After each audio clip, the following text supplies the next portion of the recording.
Հարավի քուրեշչան եղբայրներ ջան, ասված իրոք օշն է բոլորիս, եղբոր խոսքի վրա մեկ միտք եմ ուզում ասել եւ կանցնեմ բուն մտքին, որ տրված է այսօր խոսել սրտիս։ Քուրեշչան եղբայրներ ջան, այսօր որ մենք նայում ենք իրոք, մենք շատ անգամ ավելի իմաստուն չենք, քան ստես աշխարհի մարդիկ։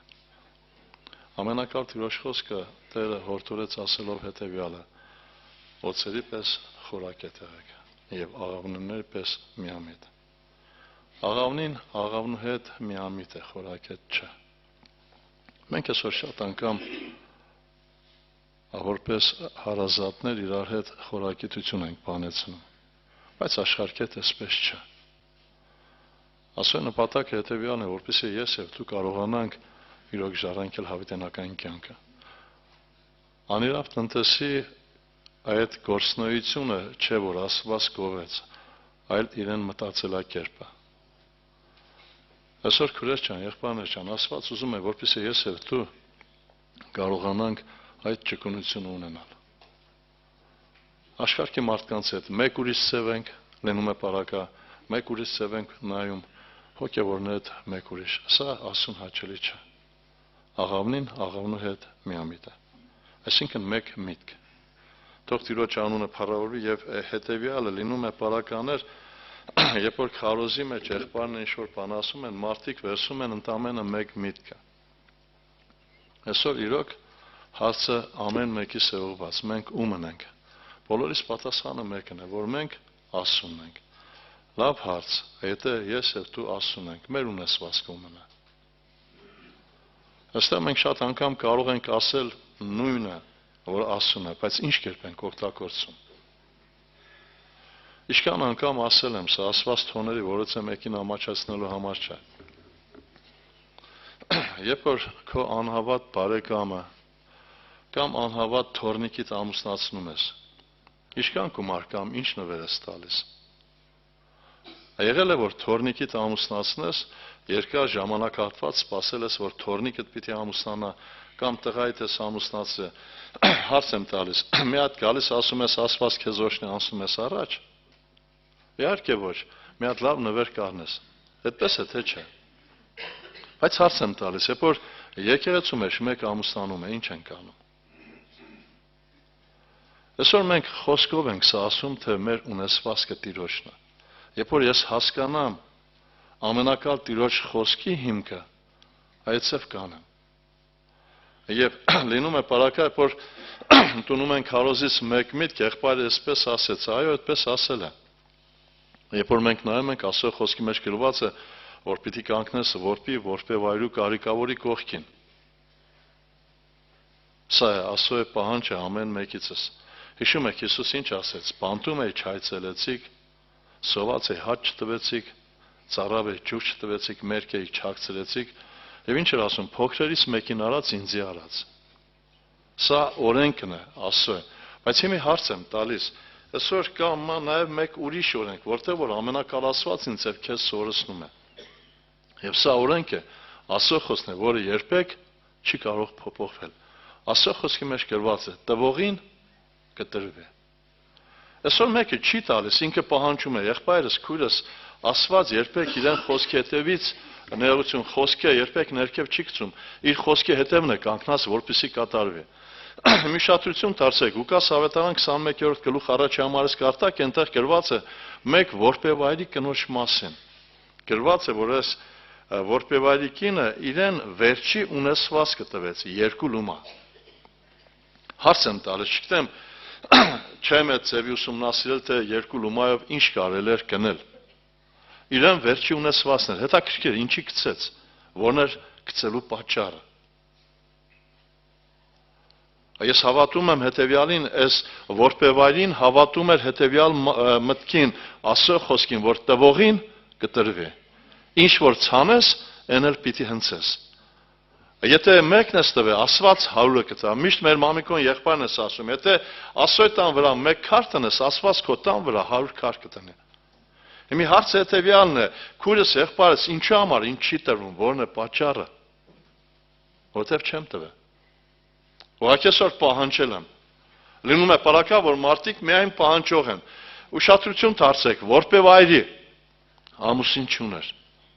Եվ իրեն ունեցվածքը երկու լումա։ Չգիտեմ, աշխատանք է ունեցել, չունեցել, ինչ կերպ է ինքը իրեն հացը հայտարարել է, իրեն վերջի ունեցվածն է, գցում է։ Ընդամենը վստահելով ամենակալ Տիրոջ խոսքին։ Քուրեր ջան, եղբայրներ ջան, այսօր մենք չենք հավատում եւ չենք վստահում ամենակալ Տիրոջ խոսքին։ Կարդում եմ մեկ համար, որը գրված է մեր բոլորի համար։ Երկրորդ օրինաց 28-րդ գլխի մեջ ուշադրություն դարձեք, կարդում եմ 3-րդ համարից։ Դու քաղաքի մեջ օրհնյալ կլինես, դաշտի մեջ օրհնյալ կլինես։ Օրհնյալ կլինի քո որովայնի պտուղը, քո երկրի պտուղը, քո բոլոր անասունների պտուղը, կովերի ծնունդը եւ ոչխարների թոթերը։ Օրհնյալ կլինի քո կողովը, քո դաշտը։ Դու օրհնյալ կլինես մտնելիս, օրհնյալ կլինես դուրս գալիս։ Յովան քո առաջին ջարդել կտա քեզ վրա, վեր կենող թշնամիներիդ։ Նրանք քեզ դեմ մեկ ճանապարհով դուրս կգան, բայց քո արջևից 7 ճանապարհով կփախչեն։ Յովան օրհնություն կուղարկե քեզ շտեմարաններում, քո ամեն ձեռնարկելու բաներում եւ քեզ գործնե քո Եհով Աստվածը, քեզ տված երկրում։ Մի հարց եմ տալիս, Աստված իր խոսքի հետևում չէ։ Որն է պատճառը։ Այսօր Աստծո խոսքի մեջ գրված է, նախապայմանը սա է, 28-ի առաջի համարից գրված է, եւ եթե քո Եհով Աստծոյի ձայնին ուշադրությամբ լսես, զգուշությամբ կատարես նրա բոլոր պատվիրանքները։ Աստված այսօր պատվիրում է քեզ, եւ ինք ուզում է, որպեսզի այդ խոսքը դու վստահես, հավատաս։ Խոսքին չենք հավատում, եւ նույն խնդրեմն է։ Ուղղակի ուզում եմ նաեւ այս հորտորը անել շատ անգամ նույն քույրերը, նույն եղբայրները նույն հոգսի համար գրում են, որպեսզի աղոթենք, քուրեր ջան, եղբայրներ ջան։ Աստված պատրաստ է աղոթքին պատասխան տալու, բայց մի հարց հետեւյալն է, ինչի աղոթքին պատասխան չկա, որն է խնդրեմը։ Կարդում եմ մեկ համար, որը գրված է Առակաց գրքի մեջ 15-րդ գլխի 29 համարում Սողոմոն հետևյալն է ասում. հեռու է Տերը ամբարիշներից, բայց լսում է արտարների աղոթքը։ Եղբայրս, քույրս, ինչպիսին է արտարը։ Արտարը Աստծո խոսքը կպահի, թե չէ։ Արտարը Աստծո խոսքին կվստահի։ Այսօր ես չեմ վստահում Աստծո խոսքին։ Եվ ուզում եմ, որպեսզի Աստված իմ աղոթքին պատասխան տա։ Պատասխանն էլ չեղավ։ Մենք նեղվում ենք ամենակալ Տիրոջից։ Եղբայրս, քույրս, այսօր Աստված ուզում է, որ ես եւ դու կարողանանք հասկանալ այս առակի բուն նպատակը։ Այսօր մեզ պետք է,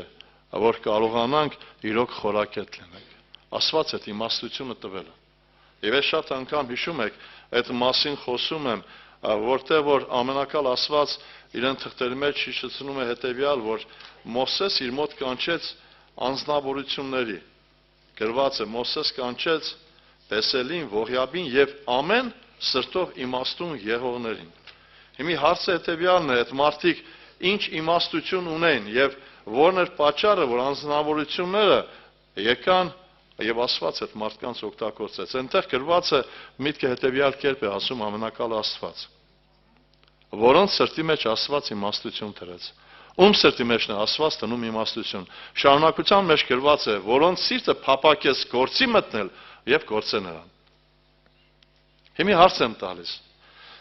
եթե գնաս մի հատ լավ հոգեվոր անձնավորության մոտ աշխատես, լավ աշխատես, քեզ լավ կվճարի, թե չէ։ Իսկ ինչ ես մտածում։ Այդ մարդը Աստծուց բարձր է։ Եթե դու Աստծոյի այգու մեջ աշխատես, Աստված կվճարի, թե չէ։ Ինչի՞ չի վճարում, որն է պատճառը։ Ինչպես որ քաղաքին պատասխան չկա։ Չէ՞ որ ինք ամենակալ Աստված ասում է, խնդրողին կտրվի։ Ինչի՞ ես խնդրում, եւ պատասխան չկա, որն է խնդրեմը։ Խնդրեմ հետեւյալը, որ ես եւ դու արտար չենք։ Իսկ վստահ եմ, արտար մարդը կհավատա Աստծո ամեն մեկ խոսքին։ Այսօր ունենք խնդրեմ։ Եվ սրա համար կուզեի, որպեսզի մենք լուրջ մտածենք, ժամանակահատվածն է, որ ես եւ դու կարողանանք մտածել այնպես, ինչպես որ Աստված ուզում է։ Խորակետ լինենք։ Քուրեր ջան, եղբայրներ ջան, երկիրը մեկ օրվա մեջ փոխվում է։ Մենք չգիտենք մեր հետական վաղը ինչ կլինի։ Եվ երբ որ մենք կարդում ենք Սուրբ Գրքի մեջ ամենակալ Տիրոջ խոսքն ինչ է ասում, պատրաստվիր Տիրոջը դիմավորելու։ Այսօր պատրաստ ենք, թե չէ։ Եթե Տերը կա, հարց եմ տալիս, ինձ եւ քեզ է ուղված էս հարցը։ Եթե Տերը կա, ինչ է ասելու։ Պավլիկ եղբայրը միշտ օգտագործում է Նարեկացու այդ խոսքերը, որ ասում է. «Վայ ինձի որ գալիսյանը տոր ասես, ես քեզ բնավ չեմ ճանաչում»։ Այսքան տարի մենք թողել ենք աշխարհը եւ հանկարծ գլխի կոր կանգնենք Աստծո առաջ։ Սա համար քուրս եղբայրս Աստված ուզում է, որ ես եւ դու կարողանանք լույս մտածել այս մասին։ Եվ այսօր խոսքից բուն հիմքը փոխզիջումն է։ Այսօր մենք շատերս փոխզիջման ենք գնացել։ Այսօր մեր կյանքի մեջ, շատերիս կյանքի մեջ Աստծո խոսքը հետին պլան է մղվել։ Եվ ես կուզեի, որպեսզի ես եւ դու կարողանանք սա տեսնել։ Երբ որ մենք կարդում ենք Առաքած գրքի մեջ գրված հետեւյալ տողերը 22-ի 28 համարի մեջ ամենակալ Աստված հետեւյալ միտն էր ասում. «Մի շարժիր տեղիցը վաղեմի սահմանանշանները, որ շինել են քո հայրերը»։ Այսօր փոխվել է, գիտեք, այդ վիճակը։ Ուղղակի ես ուզում եմ, որ ես եւ դու կարողանանք տեսնել սա եւ գիտակցենք։ Երբ որ մենք նայում ենք Սուրբ գրքի մեջ, ուշադրություն դարձեք, միշտ անդրադարձել եմ այդ վիճակին, երբ որ Մովսեսը Իսրայելին դուրս են հանելու Եգիպտոսից, Փարավոնը ամեն միջոցներ ձեռնարկեց, որպեսզի դուրս չելնեն։ Վերջնակետում հասավ մեկ կետ, որ ասեց. «Դուրս ել ժողովրդով, ամեն մեկով, երեխաներով, բայց ձեր անասունները չտանեք»։ Ընդամենը հակառակորդի մեկ նպատակը կար, որ Մովսեսը Աստծո ամբողջ ասածը չաներ։ Աստված պատվիրել էր, որ դուրս պիտի ելնեին, անասունները դուրս պիտի անեն, միևնույն ժամանակատված պիտի եգիպտացիներին կողոպտեին։ Մովսեսը համառություն արեց։ Մովսես չգնաց փոխզիջման։ Եվ երբ որ մենք կարդում ենք Ելիս 10-րդ գլխի մեջ 25 համարի մեջ գրված է. «Եվ Մովսես ասաց. դու պետք է մեր ձեռքը զոհերը եւ ողջակեզները տաս, որ մեր Յովասուն մատուցանենք, եւ մեր հոտերն էլ գնան մեր հետ, նրանցից մեկ քրշակ պիտի չմնա»։ Մովսեսը ոչ թե համառություն արեց, Մովսեսը հասկանում էր հետեւյալը, որ եթե ինքը Աստծո խոսքը ինչ որտեղ թողնի, Աստված իրեն չի օժնելու։ Ուղղակի կուզեմ, որպեսզի մեկ պահ դու տեղափոխվես այդ ժամանակահատված, Մովսեսի հետ լինես։ Եվ հանկարծ Փարավոնն ասում է. «Գնացեք, ես կամ դու լինեիր կանք չգիտեմ ով, երևի գուցե մտածենք Մովսես ելնենք։ Աստված կօրհնի, անասունն էլ կտա, ամեն ինչն էլ կտա, միայն թե գերությունից դուրս ելնենք»։ Չէ, Մովսեսը այսպես չէր հասկանում։ Մովսեսը արդար մարդ էր։ Արդար, որ հավատում էր Աստծո խոսքին։ Եվ փոխզիջման չգնալու հետևանքով է, որ Աստված օրհնեց։ Կարմիր ծովը բացեց, մանանան կերակրեց, լորամարկիներ ուղարկեց, անապատի մեջ երեխան ծնվում էր, հագուստը հագնում էր, երեխայի հետ մեկտեղ մեծանում էր հագուստը։ Ինչի հետևանքով, որ Մովսեսը Աստծո խոսքը պահել էր։ Այսօր ինչի քո աղոթքին պատասխան չկա, որն է պատճառը։ Այսօր շատ անգամ աղոթում ես, քույրս, եղբայրս, ամենակալ Աստված ուզում է, որ դու վստահես եւ հավատաս իրեն խոսքին։ Հոբը հիվանդության մեջ էր, բայց այս անձնավորությունը հավատում էր մեկ բանի։ Շատ անգամ կրկնվել է այս խոսքերը 6-րդ գլխի 10 համարի մեջ գրված է, որ ասում էր, որ չեմ ուրացել Սուրբի խոսքերը։ Եվ ուշադրություն դարձրեք 19, 25, 26 համարներն եմ կարդում։ Իսկ ես գիտեմ, որ փրկիչս կենտանի է։ Եվ նա վերջը պիտի կակնի հողի վրա։ Իմ մորթը այսպես թափելուց հետո այն ժամանակ իմ մարմինիցը տեսնելու եմ Աստծուն։ Ինքը բժշկված չէր,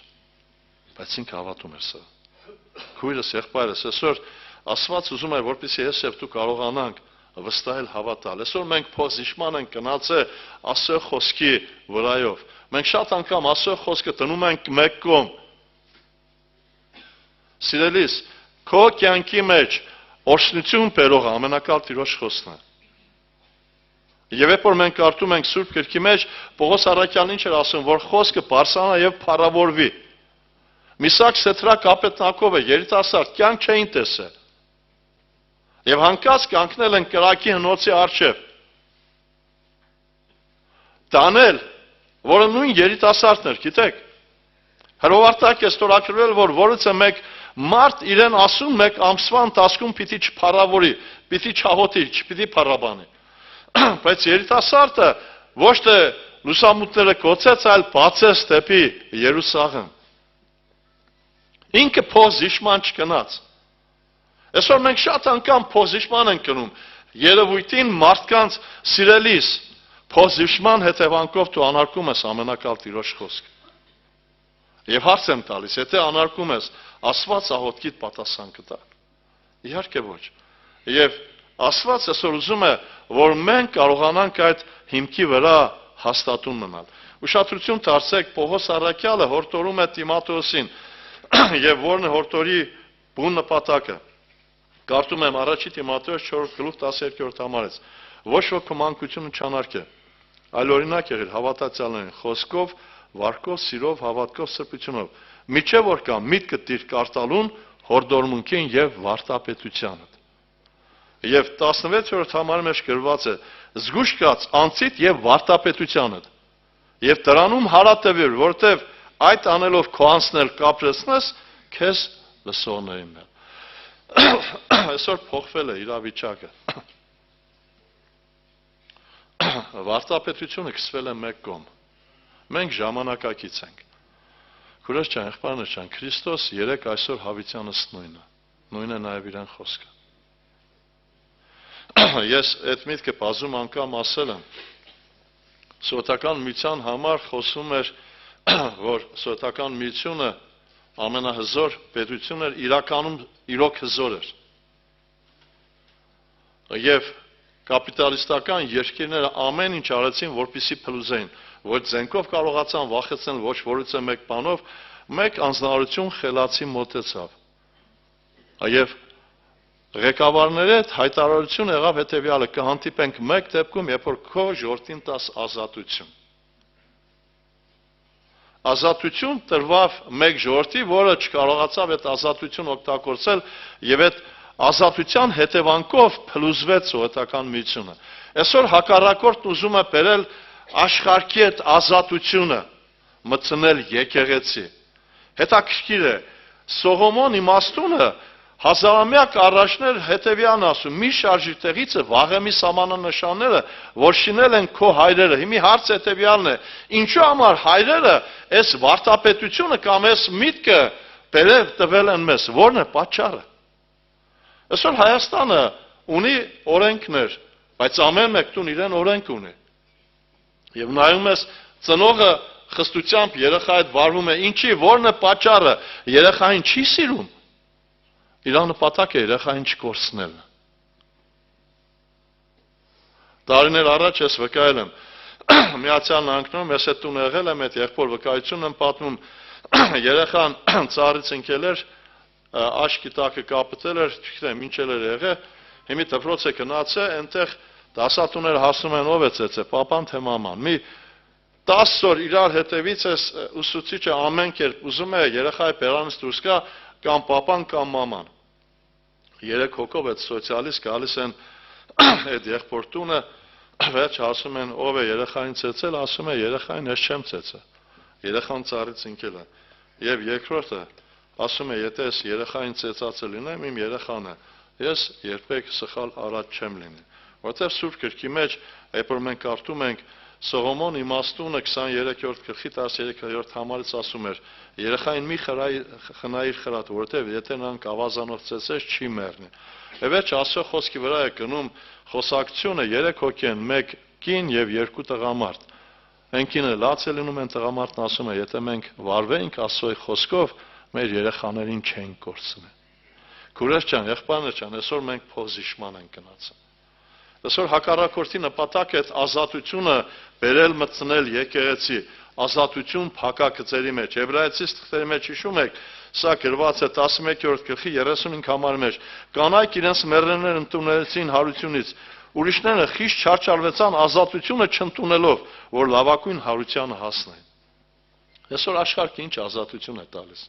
Այսօր դուք տեսնում եք այդ ազատությունը, բղծության։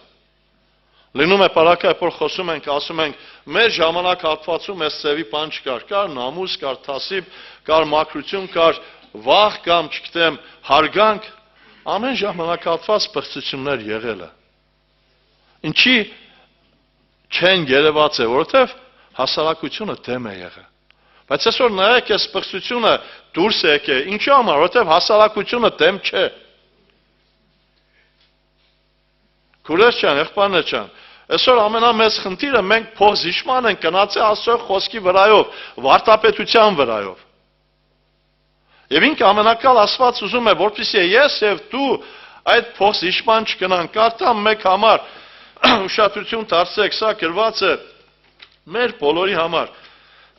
Սա 3-րդ Թագավորաց 21-րդ գլխի մեջ գրված տողերն են։ Ուշադրություն դարձրեք, կարդում եմ 1-ից մինչև 3-րդ համարները։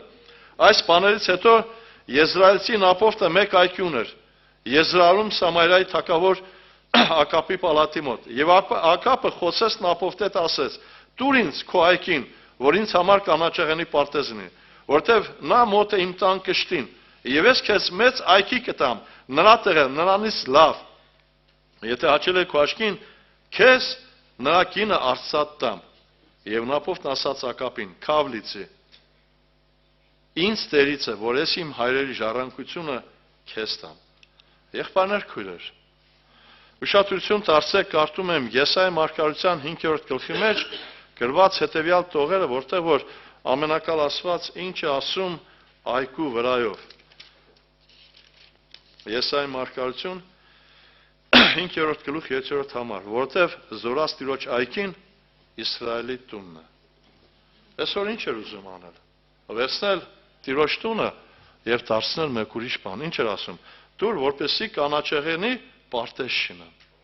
Այգին եւ կանաչեղենի պարտեզը տարբեր են։ Առաջարկությունն ինչ էր։ Ավելի մեծ տարածք ավելի լավ է, գումարած սրան գումար, բայց ինքը Նապոֆտը փոզիշման չգնաց։ Այսօր մենք փոզիշման ենք գնաց։ Թողել ենք ամենակալ Տիրոջ խոսքը։ Այսօր մեր սրտի մեջ որպես Աստծո ինչն է տիրում։ Այնտեղ Տիրոջ այգին է, թե կանաչեղենի պարտեզ։ Քույրս, եղբայրս, ուղղակի խնդրանքս հետևյալն է, եւ ինքը ամենակալ Աստված ուզում է, որպեսզի ես եւ դու միջև վերջ հավատարիմ մնանք։ Ուզում է, որպեսզի մենք վարտապետությունը ամուր պահենք։ Այսօր նայում ես աշխարհը այդ բխծության մեջ է։ Տարիներ առաջ ճամփարում եկել էին մարդիկ ստուգման, վերջը եկան ասեցին քրի շեփար, եկել են ձեզ են հարցնում, ինչևից է։ 3 հոգի էին։ Եկանք նստանք սենակում, սուրճ խմեցինք, ինձ հարցնում եք, քանի հոգի կա ճամփարում, ասացի 700-ից ավել է։ Իրար երես նայեցին, ժպտացին, մեկ ասեց հավատացյալը սուտ խոսի, ասի որից է մեկ իրավունք չունի սուտ խոսել, ասում է բա երեխեք ուր անեն։ Ասի իջնենք ներքև ցույց կտամ։ Իջանք ներքև, դահլիճը բացեցի, 10-ի ժամանակն էր, 700-ից ավելի երիտասարդներ նստած, այս մարդիկ ներողություն խնդրեցին, ասի գնանք ճաշարանում է հասկուտեք, նոր կգնանք։ Երբ որ վերջացավ, 10 երեխաներ արդեն դուրս են, սրանց հետ դուրս էլա, իրար նայեցին եւ նայում են մեր երիտասարդներին, ասես կուզես ոստիկանությունից մարդ ուղարկենք, որ այստեղ հսկեն, ասեմ ես հսկել պետք չէ։ Մեկը մոտեցավ ինձ ասես մի հատ խնդրանք ունեմ, ասես կարող եմ կնոջ սու աղջիկներիս էլ ուղարկեմ։ Ինքը տեսավ հակու կապը, արտաքինը, մոտեցման ձևը։ Քուրեր ջան, եղբայրներ ջան, լինում է պարակա մարդիկ ասում են Աստված մարդու սրտին է նայում։ Հարց եմ տալիս։ Այդ արտաքինը որտեղից է գալիս, սրտից թե։ Այսօր Սատանան համոզել է մարդկանց։ Ուշադրություն դարձեք, երբ որ Տիմոթեոսի թղթերի մեջ կարդում ենք, ամենակալ Աստված խոսում է մեկի մասին։ Հիշում եք Պողոս առաքյալը Տիմոթեոսին նամակ էր գրել, ասում է շտապիր ինձ մոտ կար, ինչի համար, գրված հետևյալը. շտապիր շուտով ինձ մոտ գաս, որտեղ Դեմասը թողեց ինձ, այս աշխարհը սիրեց եւ գնաց Թեսաղոնիկե։ Դեմասը ոչ թե աշխարհը սիրել հասկացողության մեջ, ասեց Աստված չկա,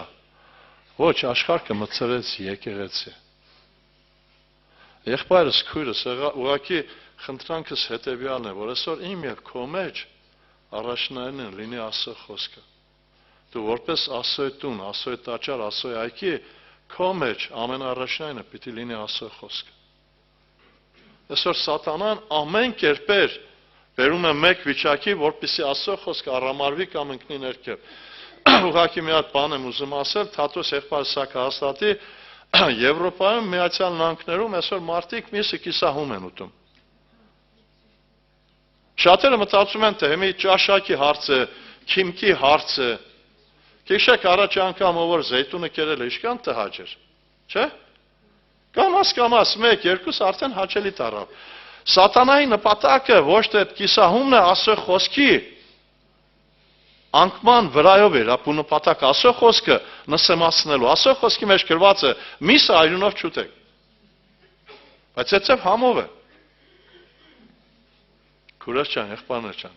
ուղղակի խնդրանքս հետևյալն է, որ ես եւ դու այսօր կարողանանք լույս մտածել այս մասին, եւ ես կուզեի խորենք հետևյալի մասին։ Ուշադրություն դարձեք Պետրոսը Հովանո ավետարան 13-րդ գլուխ 9-րդ համարն էր, երբ որ Տեր Հիսուս Քրիստոսը մոտեցավ Պետրոսի ոտքերը լվանալու, Պետրոսն ինչ ասեց. «Քավլիցի Տեր, որին ոտքերը լվաս»։ Հիսուսը ինչ ասեց. «Եթե չլավանամ, ինձ հետ մաս եւ բաժին չունես»։ Պետրոսն ինչ ասեց. «Տեր, ոչ միայն իմ ձեռքերը, ոտքերը նեղություն, այլ ձեռքերը եւ գլուխը»։ Սա խորհուրդ ունի ձեռքի եւ ոտքերի գլխի։ Բայց ուղղակի միտն եմ ուզում, որպեսզի պարզ նայենք։ Եթե այս ժամանակահատվածում Պետրոսը լիներ եւ ասեին. «Պետրոս եղբայր, կարմիր գույնի սարոշկա մի հագի», կասեր կանաչն է չեմ հագնի, կապուտն է չեմ հագնի։ Այսօր ասում ես եղբայրս, այս բանը մի արա, քույրս այս բանը մի արա, որտեղ է գրված։ Պետրոսը չասեց, որտեղ է գրված եւ ինչու համար։ Ինքը պատրաստ է փոխզիջման գնալ ամենակալ Տիրոջ խոսքի վրայով, Աստծուն եւ ոչ թե հակառակորդին։ Այսօր մենք փոխզիջման ենք գնացը։ Երբ որ մենք նայում ենք Պողոս առաքյալի կյանքին, Ֆիլիպեցիս 1:21-ում հետևյալն էր ասում. «Ինձ համար կյանքը Քրիստոս է, մեռնելը շա»։ Եվ այս անձնավորություն ուշադրություն դարձեք մարմնավորությանը մեկում գցելով փոխզիջման գնալով ամենակալ Տիրոջը լոկ իրեն փրկության համար ինչ ասեց. «Ինչ բան որ ինձ օգուտ է վնաս սեպեցի Քրիստոսին շահելու համար»։ Քուրեր ջան, եղբայրներ ջան, այսօր մենք մարմնավորության մասին ավելի շատ ենք խորում մտածում, քան հոգևորության։ Չգիտեմ, այսօր ես կուզեմ, որպեսզի լուրջ ուշադրություն դարձնենք։ Կամաց մենք փոխվում ենք, նմանվում ենք աշխարհին։ Հռոմեացիս 12-ի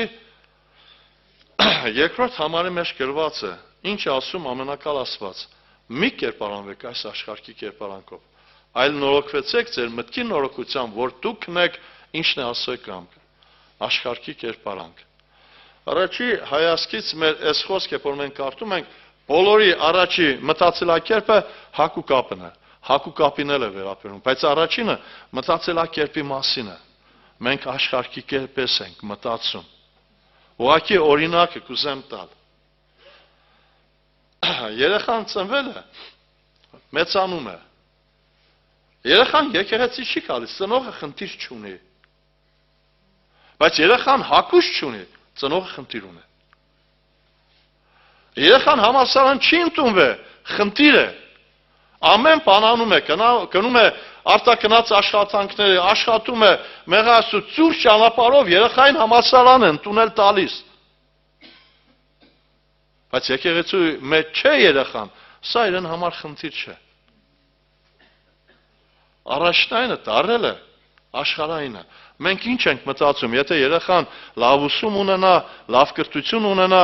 լավ աշխատանք ունենա, իրեն ընտանիքը լավ կազմի, ինքը ամենաերջանիկ չէ, ամենաերջանիկ մարդը չէ։ Ամենաերջանիկ մարդը, որ նոր Քրիստոսի հետ ապրում։ Ինչի ես գնացել փոխզիջման։ Երեխան Աստծո հետ կապ չունի։ Դու մտածում ես երեխայի ուրախությունը կապված է ինչ-որ մեկ վիճակի հետ։ Սիրելի քույրս, եղբայրս, ուղղակի հարց եմ տալիս քեզ, վաղը որ Քրիստոս գա ու Աստված քեզ վերցնի զավակներդ, ընտանիքդ մնա, ինչ ես մտածելու։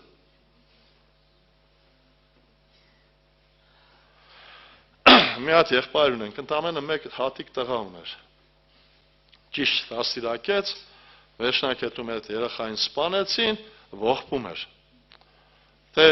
իրոք դժվար է այդ մեկ հատիկ երեխայի ծնողին մխիթարել։ Ասում է, ես լաց չեմ լինում, երեխայում ես լաց եմ լինում, որ ժամանակին լաց չեղա, որ երեխաս մնար եկեղեցու մեջ։ Տիրոջով խնդրանք քուրեր ջան, եղբայրներ ջան։ Այսօր փոխզիջման մի գնացեք։ Մի նայեք երեխայի պահանջներին, երեխայի, չգիտեմ, այդ կամակորությանը,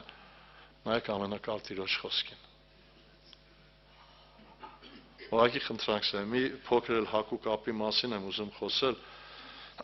Այսօր երբ որ մենք նայում ենք հակու կապ, միայն խոսում է քույրերի վրա, որ քույրերը այսպես պիտի հագնեն, վերջը քույրերին նկատվում է, բայց եղբայրներին չի նկատվում։ Եղբայրներ, քույրեր, ասա խոսքի մեջ գրված է, որ մեր զարդարանքը պիտի լինի Քրիստոս կյանքը։ Երբ որ մենք խոսում ենք զարդարանքից, մարդիկ առաջինը խորը մտածում են, չգիտեմ, մատանիչ, թևնոց, չգիտեմ ինչ չէ։ Կարծա մեր բոլորի համար Պետրոսի թղթերի մեջ գրված հետևյալ տողերը, ինչ է ասում Պետրոս առաքյալ իրեն թղթերում։ Առաջի Պետրոս 3-րդ գլխի մեջ գրված հետևյալը։ 3-րդ համարից եմ կարդում, որ ձեր զարդարանքը չլինի դրսևանց մազերի հույսելը, ոսկեղենների շարը կամ շքեղ հանդերձներ հագնելը, այլ սրտի ծածուկ մարդը, հես, հանդարտ հոգու անեղծությամբ, որտեղ ասո առաջին շատ թանկագին է, որտեղ այսպես մի ժամանակ այն սուրբ կանայք, որ իրենց հույսերը ասո վրա են դրել, զարդարում էին իրենց անձերը իրենց մարդկանց հնազանդվելով։ Այսօր ոչ թե միայն քույրերին է վերաբերվում այս համարը, ուշադրություն դարձեք ինչ ասում Տիրոջ խոսքը։ Գրված է, որ ձեր զարդարանքը չլինի դրսի մազերի հույսերը ոսկեղենները, այլ սրտի ծածուկ մարդը հես, հանդարտ հոգու անեղծությամբ, որտեղ ասո առաջին շատ թանկագին է։ Աստված ուզում է մեզանից սա։